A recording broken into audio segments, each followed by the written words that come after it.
안녕하세요. 이혼을 경험한 후로 새해를 맞이한 쟤는 여자로 30대 후반입니다. 새해의 맞이가 정말 화려했어요. 제가 살아오면서 이혼을 겪게 될 줄은 꿈에도 상상하지 못했습니다. 앞날 한치 앞도 모른다는 말의 의미를 오랜 시간을 통해 깨달았죠. 이혼의 이유는 시어머니와 남편 때문이었습니다. 시어머니가 사업이 힘들다며 끈질기게 붙어서 친정돈을 가져갔던 시모는 사업이 성공하자 모르쇠를 드러냈어요. 그러면서 결혼 5년이 지나도록 아이가 나오지 않은 딸을 시집 보낼 것이라며 보상금을 제시했습니다. 네, 이 이야기는 제 친정 부모님 앞에서 한 이야기입니다. 남편이라는 놈은 자기 엄마 그런 말을 해. 솔직히 말하면 자기는 장손인데 가문을 이어나가지 못하는 게 큰 문제래. 그래서 자기 엄마 편을 들었어. 그래서 내 정이 떨어지지 않고 백인 것 같아. 가압류 신청까지 해서 돈을 다 받아내고 남편과 이혼했어. 방심하면 지금도 머리가 아프겠지. 여러분도 대충 듣기만 했는데 머리가 아프실 거야? 자세한 얘기를 듣는다면 더 열이 뻗치겠지. 시댁 사람들이 얼마나 뻔뻔한지 모르겠어. 그럼 지금부터 내 이야기 잘 들어주시고 함께 욕 좀 해주세요. 시작하겠어. 제가 우리 안사 아래에서 어떻게 힘들었는지 알 수 없을 정도로 부러운지 모르겠어요. 그저 그렇게 우아하고 여성스러운 모습이신지 여자는 잘못 선택한 남편에 따라 생활의 질이 달라진다는 말이 사실 같습니다. 맞아요. 저도 우리 아버지가 그렇게 오래 살았으면 집안일이 더 쉬웠을 것이라고 생각해요. 왜 그분이 급하게 가셨는지 이해가 안 가요? 저도 우리 아버지가 3살 때부터 여성 혼자서 집안일을 다 해주고 계셨기 때문에 돈은 많지만 제가 그분처럼 여성스럽지 못한 것 같아요. 정말 너무 부러운 게 있어요. 밖에서 보기에는 돈을 많이 벌면서도 참으로 어려우셨을 겁니다. 우리 안 쓰던 피부가 이렇게 예쁘고 아기 피부처럼 보이면 돈이 얼마나 들었는지 상상도 못해요. 엄마, 왜 그래요? 장모님, 우리 엄마를 칭찬한 거예요. 피부가 너무 좋으셔서 보기 좋다는 뜻이에요. 아이고, 엄마, 장모님께 오해를 드린 것 같아요. 사돈, 오해하는 거예요. 아니에요. 설마 그럴 리 없잖아요. 저희 안사람의 피부가 너무 아름다워서 칭찬한 거예요. 죄송해요. 제가 말실수를 했나 봐요. 아이고, 이게 좀 정말 죄송해요. 전혀 나쁜 의도로 말한 게 아니에요. 아시나요? 네, 알겠어요.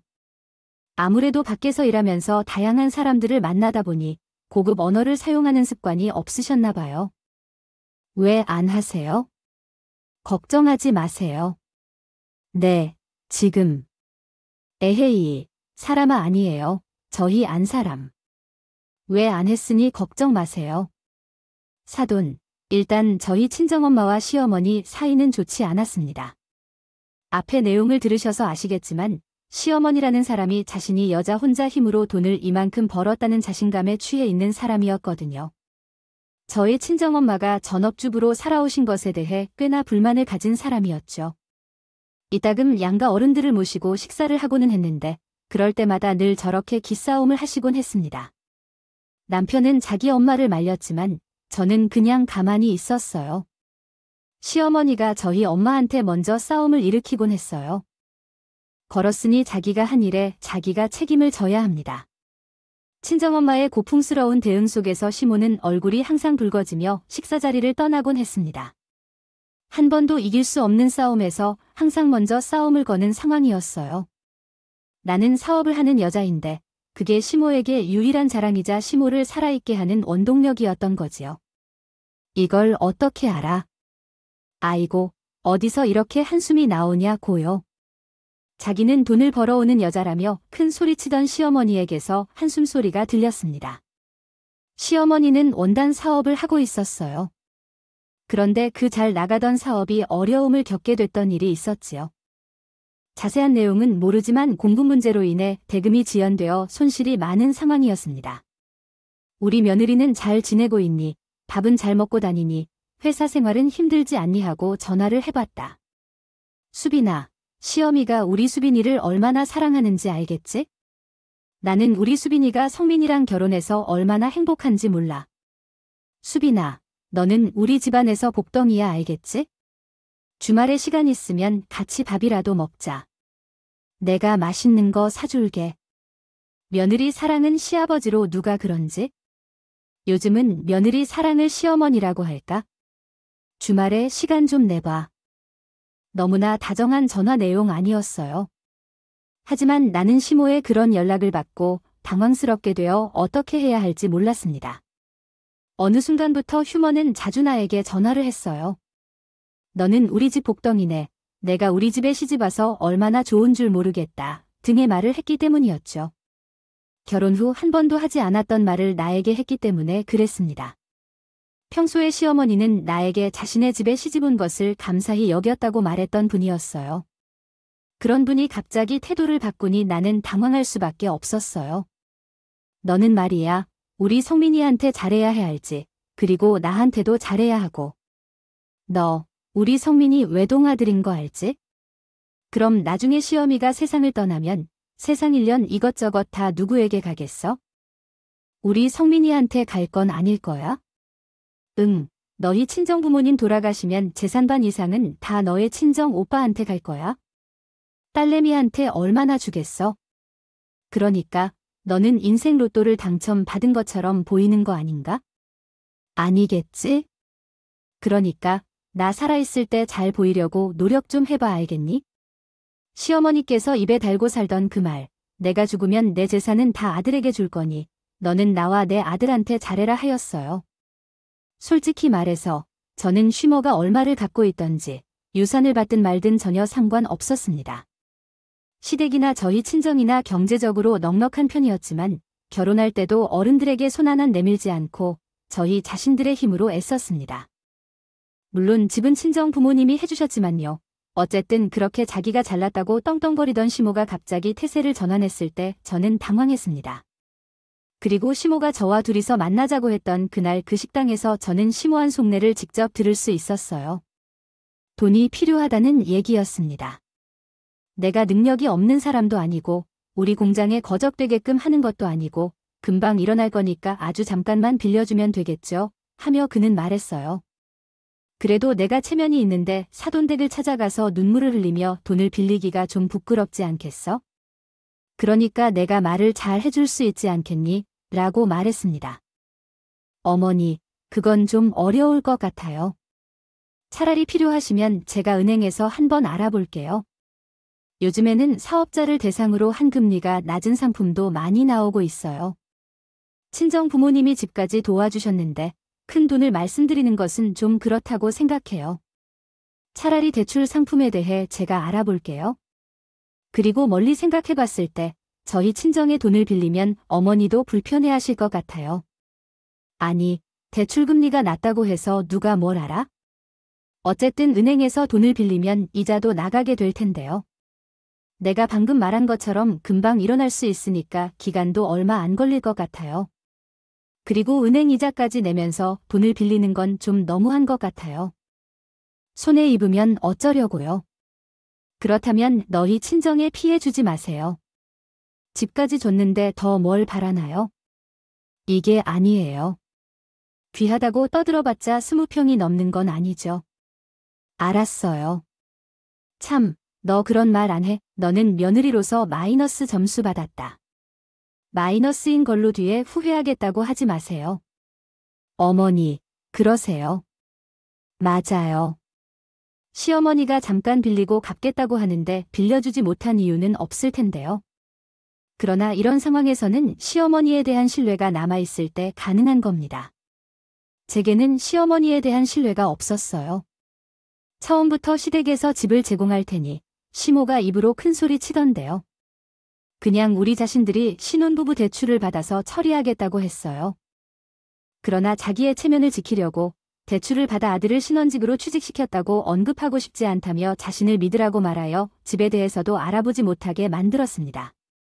그러던 중 계약금을 넣겠다고 하다가 결국 마감일까지 넣지 않아서 저가 계약금을 넣게 되었으며 잔금을 넣겠다고 하다가 결국 넣지 않아서 우리 친정에서 모든 절차를 도와주어서 그 일이 이루어진 것이었어요. 이러한 심오한 역사가 있는데 시어머니를 어떻게 믿을 수 있을까요? 그리고 내가 다니는 은행에서 금리를 잘 처리해 대출을 받도록 도와줄 테니까라는 말을 했더니 이자가 아깝다며 반드시 우리 친정 부모님께서 돈을 빌려야 한다는 말을 했을 때 참으로 뻔뻔하다는 생각이 들었습니다. 결국 시모는 나는 끝까지 안 되겠다고 하자 버럭 화를 내면서 자리를 박차고 나간 후 너는 며느리로서 빵점이라 하고 말해. 그렇게 시모가 돈을 빌려달라는 걸 잘 잘라냈다고 생각했지만 시모는 저희 친정까지 찾아와 말았어. 엄마, 아빠 나왔어요. 오빠네는 아직 안 왔어. 어느 날 혼자서 친정을 방문한 날이었어. 남편은 급한 일이 있어 저 혼자 친정에 찾아갔어. 그런데 현관에 들어서자 익숙한 신발이 보이고 익숙한 목소리가 들려오는 걸 확인할 수 있었어. 내 일이 있다고 한 남편의 목소리와 시모의 목소리가 함께 들려왔어. 그곳은 친정집이었어.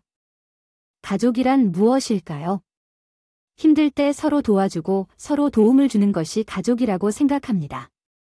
우리는 평범한 인연이 아닌 어디로 가기 어려운 길을 자녀들과 함께 한 지 몇십 년이 되었지만 이 과정에서 우리는 서로에게서 가족의 의미를 발견했습니다. 이게 평범한 인연인가요? 계속 말씀드린 대로 제게 잠시라도 주십시오. 사업이 부진한 저 자신이 아들과 딸을 키울 수 있는 어머니로서 잠깐 도와주세요. 사업을 일으킬 가능성이 있습니다. 아이고, 뭘 그렇게 고민하시는지 몰라? 차도 문 안 싸도 돼. 우리 그러면 이렇게 한번 생각해 보자고요. 제가 사업이 잘못될 경우, 그러면 우리 성민이한테 물려줄 거 없어지고, 제가 핀털털이 되면 탈 곳이라고는 우리 아들 집밖에 더 있겠어요. 그럼 고생을 누가 하겠습니까? 수빈이가 하는 거예요. 수빈이가 귀하게 키운 막내딸인데 시집가서 고생하면 우리 바카스돈이랑 안 싸던 마음이 얼마나 안 좋으시겠어요. 일 다 벌어지고 나서 그때 우리가 돈을 대거든 그렇게 후회하시면 이미 늦은 거잖아요. 그러니까 당신 지금 여기서 뭐 해? 어머니 지금 여기서 뭐 하시는 거예요? 약장수인 줄 알았는데 남편한테도 분명히 말했었어요. 시어머니가 찾아와서 돈에 대해 얘기하셨다. 그런데 제가 전적상의 이유로 솔직히 어머니를 믿지 않습니다. 그래서 은행에서 일하고 있어서 대출금리가 낮은 것을 추천했어요. 어머니가 연락해와서 처갓집에 가서 돈을 빌리길 생각하면 안 된다고 해달라고 남편 놈도 알고 있다고 노력했어요. 그렇게 말한 뒤에도 거짓말을 하고 우리 친정에 왔다고 하더니 협박에 가까운 얘기로 저희 친정 부모님께 돈 문제를 꺼내고 있는 두 사람의 말에 화가 났을 뿐입니다. 나는 남편이나 시모로부터 꽤 놀란 눈치였습니다. 한 소리 하던 도중에 저희 친정 엄마가 방으로 데리고 들어가셨어요. 아이고, 너는 성격 좀 참아. 엄마 아빠가 다 알아서 처리할 테니까. 무슨 일로 언성을 높이고 있어? 우리가 다 할 거다 라고 하며 돈을 빌려주더라도 아빠가 차용증을 쓸 거라고 언급했어요. 그러니까 굳이 나서서 싸우지 말고 엄마 아빠가 해결할 테니 너는 그냥 가만히 있어. 알겠어? 이렇게 얘기하며 엄마가 우리가 집을 구할 때 어떻게 했는지 알아도 왜 또 그러냐고 말했어요. 됐어. 정말 말고 엄마가 말한 대로 언성 높이지 말고 그냥 가만히 있어. 알았지? 알았냐? 고 덧붙였습니다. 친정 부모님은 결국 시어머니에게 돈을 빌려주기로 하셨어요. 그 돈을 왜 빌려주셨는지요? 다 저 때문이었겠죠. 그나마 다행인 것은 친정 아버지가 혹시 모르니 차용증을 받아냈어요. 시모는 타용증을 쓸 때 서운하다는 태도로 얘기를 했지만 제 친정 아버지는 그러한 시모를 어루고 달래며 차용증을 받아두셨죠. 그때 아버지가 차용증을 받아두지 않으셨다면 저는 아마 지금까지도 이혼 소송을 하고 있을지도 모르겠네요. 어쨌든 끝끝내 우리 친정 부모님에게 돈을 빌려간 시어머니는 언제 그랬냐는 듯 자신이 잘났다고 자랑하기 시작했습니다. 시모는 그렇게 생각했지만 남편 태도가 휙 바뀌는 것을 보니 자기 엄마에게 돈이 필요할 때는 저희 친정 문지방이 닳도록 들락날락하던 인간이 돈을 빌려가곤 하자 발길이 또 끊기는군요. 내가 지난주부터 말했잖아, 엄마. 생신이니까 시간을 비워둬 달라고 어제 말한 건 아니고 일주일 전부터 이야기한 걸 쟁쟁했지. 금색을 까먹어서 엄마에게 뭐라고 이야기했어? 아, 진짜 미안해. 내가 일부러 그런 것도 아니고 회사에서 갑자기 출장을 가야 한다고 해서 내가 무슨 힘이 있겠어. 진짜 미안해. 다녀와서 장모님을 따로 찾아뵙고 인사를 드릴 거야. 당신이 가서 장인어른과 장모님께 말씀을 잘 전해줄게. 알았지? 실제론.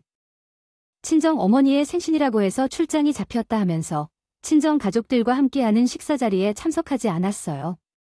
그렇게 쟤는 남편 없이 친정 가족 모임에 갔어요. 주말인데 저희 가족은 부산 여행 중이었어요. 남편이 없어서 아쉬웠지만 그래도 즐겁게 시간을 보내고 있었어요. 그리고 식사를 하러 횟집에 들어갔죠. 그런데 거기서 저와 친정 식구들은 뜻밖의 인물을 만나게 되었습니다. 자, 내가 건배사 하면 니들이 따라서 지르는 거야? 오케이. 자, 청춘은 바로 지금부터 청바지. 우리 가족이 앉은 뒷자리예요. 테이블 주위는 꽤 시끄러웠어요. 다들 술에 취한 듯한 표정을 지었습니다. 한 사람이 모임을 주도하는 것 같았고 계속해서 건배사를 외치고 있었어요. 너무 시끄러워서 뒤돌아본 후 그 건배사를 외치며 흥분한 건 지금 남편이란 사실에 충격을 받았어요. 뒤돌아선 마음이 멈춘 채 우리 부모님도 함께 고개를 돌렸습니다. 그렇게 남편, 우리 부모님, 그리고 나는 마주치게 되었습니다. 장모님, 여기 있어 와요. 출장 가요. 축구하면서 출장을. 몰랐네요. 남편은 축구 모임 사람들과 함께 있었죠. 축구 유니폼을 입고 앉아 있었습니다. 심지어 몇몇 제가 아는 얼굴도 있었죠. 저희 친정 부모님 표정은 당연히 안 좋아지셨고 같은 테이블에 있던 친정엄마 친구분들은 이게 무슨 상황인가 웅성거리셨어요. 저는 그대로 남편을 끌고 식당 밖으로 나왔습니다.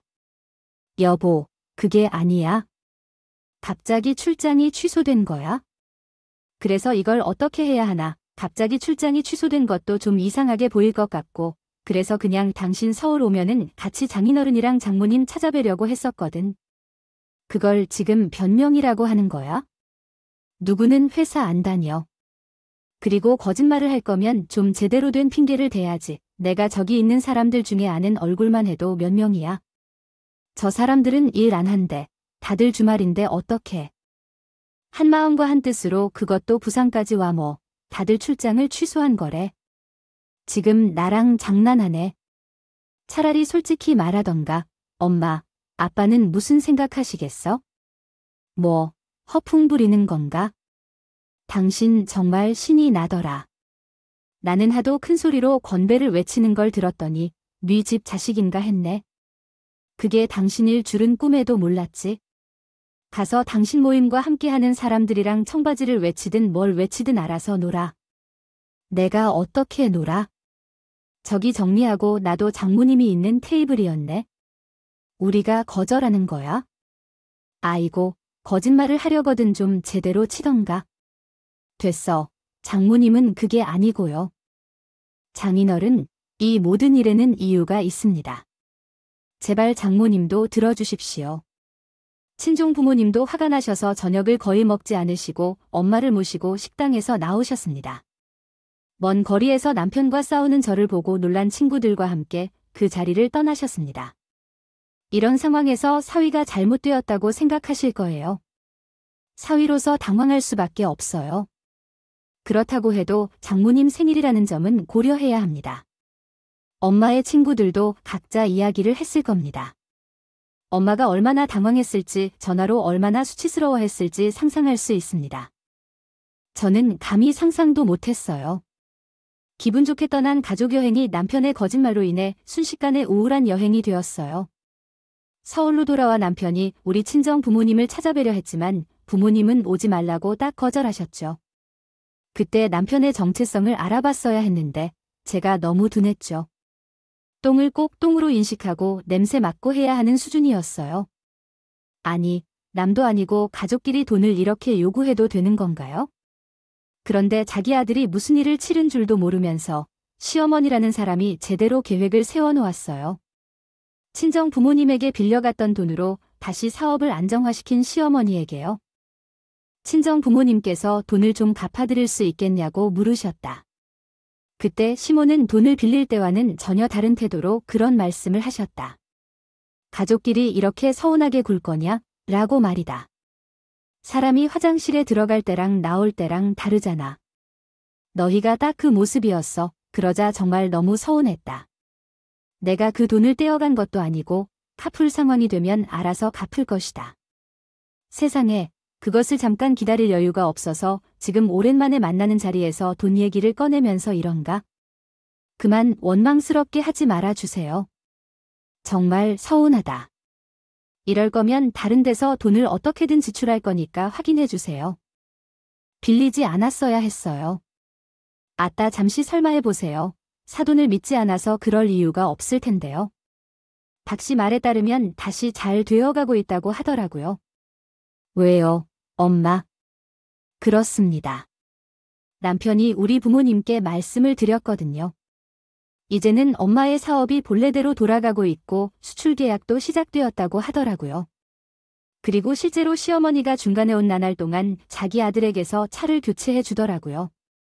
그러면 명백히 경제적으로 안정되었다는 말이겠죠. 다름이 아니라 사위로부터 얘기를 듣고 돈에 대한 이야기에 뛰어든 거라고 하면서 시모는 옆자리에 앉은 자기 아들에게 옆구리를 꽉 꼬집었습니다. 눈치 없는 남편 놈은 아프다며 시모한테 큰 소리를 이야기했고요. 상황을 보아하니 시마가 어떤 마음을 먹고 있었는지 눈치챌 수 있었죠. 그냥 물에 술 탄 듯, 술에 물 탄 듯 어물쩍 넘어가려던 것 같았어요. 아니, 그거야 사업은 자리 잡은 게 맞죠. 맞는데 이게 돈이 돌아야 하니까 제가 여유가 생기면 당연히 우선적으로 사돈한테 돈을 갚아야 하는 게 맞죠. 그런데 돈을 드리고 싶어도 드릴 돈이 지금 없다니까요. 아이, 녀석이 뭣도 모르고 그냥 얘기한 것 같은데 저는 아직 그렇게 여유가 없습니다. 제가 알기로는 어머니는 충분히 여유 되시는 것 같은데요. 시모가 그런 식으로 나오는데 저는 가만히 있을 수가 없겠어요. 제가 보고 들었던 것만 해도 얼마나 많은 증거가 있는데 말입니다. 저는 시모 말을 딱 잘라 끊고 이야기하기 시작했어요. 어머니께서 이번에 차를 바꿔주셨죠. 그리고 어머니께서 저한테 해외여행을 가실 거라고 하셨죠. 이 사람한테는 전화해서 어디 호텔 좀 예약해달라고 하셨고요. 아니, 그건 정말. 얘가 사람 잡으려고 그러네요. 아니, 그래요. 사돈 수빈이, 너도 잘 들어. 제가 그 돈을 드릴 수 있어요. 드릴 수 있는데 이거는 좀 짚고 넘어가야겠네요. 아니, 저도 웬만하면 이런 얘기 안 하고 싶었는데요. 수빈, 채나, 그리고 사돈들은 자꾸 논쟁을 하다가 결국 나도 말해야 할 것이 있다. 제가 반격하자 시모는 다른 방법을 선택해 시작했습니다. 조금 전까지만 돈이 없다고 말하던 사람이 입을 열어 자신이 손해를 보는 것을 주장하기 시작했습니다. 시모의 발언은 나와 제 친모에게 경악을 주었습니다. 솔직히 말해 아버지가 이미 세상을 떠나 오래된 사람이긴 하지만 우리 성민이가 외아들인지 아시겠어요? 저에게 자식으로서 그러한 예가 하나도 없어요. 제 생각엔 애들이 결혼한 지 5년이 다 되어버렸는데 임신 소식은커녕 전혀 들리지 않는 것 같습니다.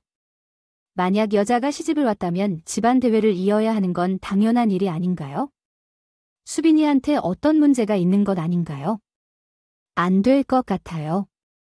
다단이는 5년이 되어도 애를 가지지 못하면 친정에서 알아서 병원을 데리고 가서 검사를 받거나 애가 잘 생기도록 특별한 약을 먹이던가 아무런 노력도 하지 않고 있네요. 여자가 애를 늦게 낳으면 애가 건강한지도 확실하지 않을 수 있는데 이런 일로 인해 우리 집안에서 손해를 볼 수도 있습니다. 그러니까 정돈을 해결해야 한다면 꼭 처리해야겠습니다. 어떡하겠어도 이거는 저에게 피해배상받을 생각하시는 게 옳지 않은 건가요? 어머니, 지금 그게 무슨 말씀이세요? 피해배상이요. 아이는 제 혼자 나와요. 아니, 대체 무슨 말씀을 그렇게 하세요? 보상이라고 하신 거예요, 지금? 수빈이는 가만히 있어봐. 자, 돈 지금 저희 딸이 뭘 보상해야 한다고 말씀하시는 건가요? 아니, 제가 듣자 하니 이해가 안 돼서요. 이전에도 저희 안다면서 말실수하는 곳은 그냥 웃으면서 넘겼는데 이건 좀 아닌 것 같은데요. 저는 있는 사실 그대로 이야기하는 거예요. 뭐, 그쪽에는 아들, 딸 둘 다 있겠다. 손주를 만났으니까 상황을 알아볼 필요가 있다.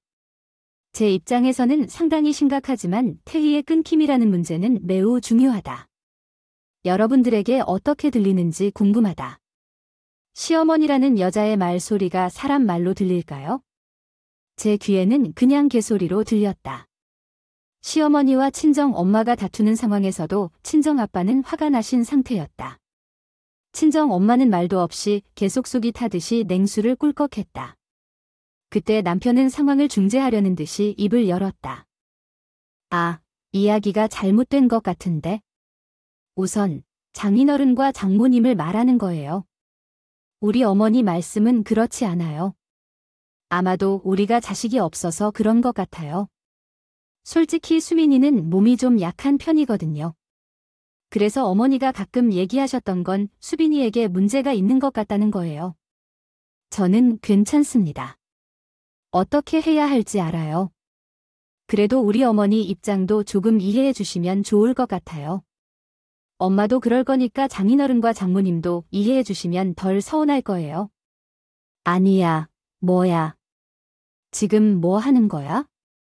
저 사람은 정신이 없는 놈이라고 생각해? 엄마 편을 듣나 봐. 자기 엄마가 하는 소리가 무슨 의미인지도 모르고 있어.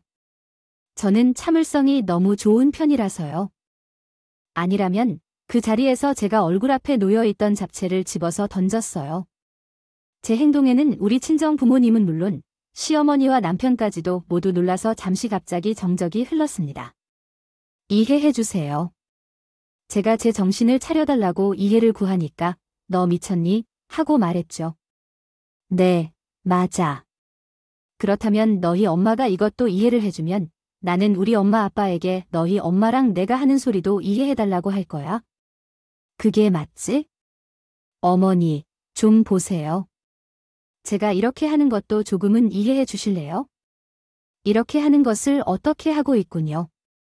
너는 아들에게 지금 무슨 짓을 하는 거야? 어머나, 세상에, 아들아 눈을 뜨지 마. 김치국물을 들어가면 눈이 따가워. 어머나, 물 좀 주세요. 유수빈아, 너 미쳤어. 저는 어디, 한번 너희 엄마가 이해하면 나도 우리 친정 부모님께 얘기해 보겠다는 말을 마치자마자 그놈을 향해 김치와 장아찌를 던져버렸습니다. 그놈의 얼굴과 옷자락에서는 온갖 반찬과 양념들이 뚝뚝 떨어지고 있었죠. 눈이 매워서 발을 동동 구르며 식당 안을 뛰어다니던 그놈과 그런 자기 아들을 잡고 난리를 피우는 시어머니 모습을 보는데요. 정말 대단했어요. 제 친정 부모님이 어떻게 행동했냐고요. 두 분은 그저 그 상황을 지켜보기만 하셨죠. 제가 이미 그 친정 부모가 자신의 어머니 편을 듣는 것을 본 순간부터 그와 이혼을 고려하고 있었어요. 그래서 그런 행동을 할 수밖에 없었던 거죠. 남편은 겨우 안정을 찾고 자리에 앉았을 때 시모는 고래 소리를 질러 말했습니다. 너는 이혼을 원해서 이렇게 행동하는 거야? 이혼을 원해서 그렇게 하는 거냐고. 아니, 자녀 교육을 어떻게 시켰길래 딸이 이런 행동을 하는 거야? 내 아들에 대해 말이야. 자녀 교육을 어떻게 시킨 거냐고. 이래 서로 논쟁하다가 나한테 그 돈을 갚으라고 나한테 돈을 주는 것도 싫다면? 당신 딸을 제대로 교육시켜야 해. 너 당장 무릎 꿇고 사과해야 해. 어디서 그런 말이야? 그때 그 순간이었어. 참을 수 없을 만큼 우리 친정 엄마가 그대로 물컵을 들어 심호흡을 하자 얼굴에 끼워 넣었어. 우리야말로 당신과 당신의 아들이 무릎 꿇고 사과해도 이제 우리 딸에게 어째선가 문제가 있다는 것이 아니라고 다 쓰러져가는 공장을 돈을 빌려달라고 구걸하며 살려놨던 것인데 이제서야 와서 어째 이혼이냐고. 그래, 이혼하자. 우리야말로 당신 애들 같은 집 코너에 우리 수빈이 가 있게 못해? 당장 이혼하자. 알았지? 내 딸이 이혼하는 건 싫어. 여전히 크게 높이 사이좋게 소리친 경사야 이해해 심려 말고. 엄마 난 이혼해 너에게 이혼소장을 보낼 거라서 그렇게 생각하고 있단다 알겠니? 당장 나가서 내 짐 챙겨 우리 집을 떠나 알겠어. 내가 집으로 들어간다면 내가 어쩌다라도 보인다 하면 너의 그림자라도 보인다면 그 저녁으로 직접 날 죽이겠어 알겠어. 어머 그대로 자녀가 함께해서 호텔 가다 기다리네. 그래 이혼할 거면 넘들 두려워할 것 같아. 나도 넘들 같은 집안의 아이들을 생각 없어. 누가 진짜로 무서워할지. 당신은 돈을 주고 싶다면 당신 가족을 다 데리고 무릎 꿇고 너와 우리 자식을 위해 함께 할 거야. 앞에서 말씀하신 대로 상황은 최악으로 치달았습니다. 다행히도 제가 정말로 전날 그 시간 이후로 남편으로부터 오만정이 모두 다 떨어졌다는 사실과 이혼을 결심했다는 두 가지 사실이 제 인생을 새롭게 만들어 주었습니다. 그놈도 자존심이 모자란 모습이었고 그래서 이혼하기로 결정했었죠. 시어머니라는 여자는 자기가 빌려준 돈인데도 돈을 받기 위해 자기에게 무릎 꿇고 싹싹 빌라는 말을 하는 것을 거부하여 자리를 떠났습니다. 그 후 제 부모님과 함께 식당을 나서는 순간부터 모든 것이 준비되기 시작했죠. 가족 모두가 함께 한 모임이 시작되었고 친정 오빠 부부까지 참석했습니다. 진정 오빠와 올케 언니는 둘 다 변호사였답니다. 남편 놈이 그 사실을 잊은 거죠. 친정 오빠는 시어머니가 빌린 돈에 대한 채권 차용증을 소지하고 돈을 회수할 소송을 준비했고 올케 언니는 제가 이혼 소송을 준비하는데 완벽한 도움을 주었습니다. 일단 이런 경우에는 가압류를 걸어서 통장 등에 대한 입출금을 전부 막으면 돼요. 그리고 그 다음 단계로는 회사 방문에 법적 조치를 취해야 합니다. 수빈이에게 뭔가 문제가 있는 건 아닌지 의심해야 한다고 하던데 정말이죠. 마치 마음대로면 그 아이를 방치하고 싶지만 법은 주먹보다 강력하답니다. 진짜 법은 최고야. 너는 만나도 그런 놈을 만나가지고 아이 진짜 아웃됐어. 그런 얘기 그만해. 수빈이 얘라고 그 놈이 그런 인간인 줄 알고 만났겠냐? 그 놈도 그 놈인데 그 엄마라는 여자가 아주 아이고 부모가 자식을 그따위로 키우니 자식도 그 모양이지. 참내, 나는 거기서 박서방이 아니고 그 자식이 자기 엄마를 이해해달라고 할 줄은 생각도 못했다. 내가 온 나는 그 여자보다 그 자식이 더 괘씸해. 아주 그냥 아가씨, 이거 절대로 설렁설렁 넘어가면 안 돼요 알죠? 마음 독하게 먹고 아주 본때를 보여줘야 해요. 아니, 어떻게 그런 말을 할 수가 있어요 뭐. 온 가족이 와서 무릎 꿇고 싹싹 빌어야 돼요. 그 여자 진짜 정신이 어떻게 된 거야? 아니요. 자기가 도움이 필요할 때 무언가 시도하는 것이 동시에 아버지, 어머니를 찾아오는 것은 최고로 올바른 선택입니다. 그 인간들과 관련된 모든 연락을 끊은 것은 정말로 좋은 선택이었습니다. 왜냐하면 그런 사람들과 얽힘으로써 얻을 수 있는 것은 아무것도 없기 때문입니다. 제가 아가씨가 그날 거기서 말한 이야기를 듣고 마음이 편해진다니 그것은 아주 올바른 판단이었습니다. 아가씨를 믿으세요. 저는 아주 열심히 노력해서 아가씨가 돈을 모두 돌려받을 수 있도록 도와드리겠습니다. 위자료나 기타 돈 문제는 모두 제가 처리할 테니 아주 편히 계세요. 그 인간한테 한 푼이라도 더 이상 가지 않도록 해드릴 겁니다. 저는 진짜로 모든 것을 다 가질 것입니다. 남편이었던 자나 시어머님 모두가 제대로 한 비난을 받게 될 겁니다. 실수한 것은 그들이었으며 올케언님이나 친정오빠와의 추억은 제대로 할 것입니다. 친정오빠도 친정오빠인데 올케언니가 제 성격과 아주 다르네요. 올케언니는 마치 자기 일처럼 분노를 토로하고 몇 날 며칠 잠을 안 자고서도 완벽하게 이혼 소송 서류를 준비해서 제가 다 받아낼 수 있도록 도와줄 거라며 선전포고를 했어요. 그렇게 저희 식구들이 한마음으로 뭉쳐 이혼 소송을 하며 시모에게 빌려줬던 돈을 다 받아낼 서류를 준비하기 시작한 후 얼마 지나지 않아 휴모가 발등에 불이 떨어진 것처럼 저희 친정에 찾아왔습니다. 통장마저 막아버리면 지금 어떻게 할 건데, 아니, 해도 너무하네요. 그래도 가족이었던 사람들이 지금 이게 뭐 하는 건지요. 그 사람들 정말 너무한다. 뭐가 너무한 거예요? 당신이 우리 딸에게 한 일을 생각해 보세요. 그런 다음에 당신이 먼저 그날 그랬잖아요. 어디 한번 마음대로 해보라고 우리에게 귀한 미안한 마음도 없이 순순히 이 돈으로 모든 걸 해결할 수 있다는 모습은 어떤가요? 그때는 왜 그렇게 불만을 터뜨리다가 압류당하자 정신을 잃었나 보네. 무슨 필요가 있어서 힘들게 찾아와서 근무해야 해요. 이렇게 할 필요 없이 단순히 돈을 갚으면 끝나는 거 아니에요? 왜 여기서 힘을 써야 하나요? 이제 더는 사돈도 아니신데 우리 엄마는 참을 수 없다고 했어요. 왜 여기 오신 건지요? 그냥 돈을 갚으면 그만이 아니냐?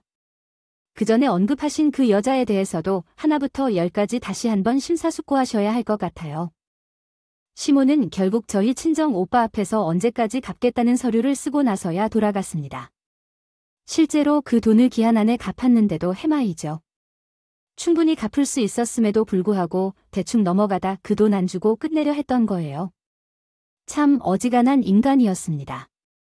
그리고 그 다음으로는 누가 남았을까요? 네, 그렇죠. 남편 놈이 남아 있었죠.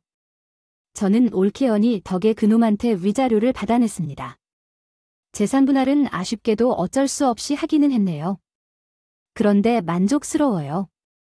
왜냐면 그놈이 챙긴 재산 금액은 대략 제가 해간 혼수 정도 그 정도밖에 못 챙겼거든요.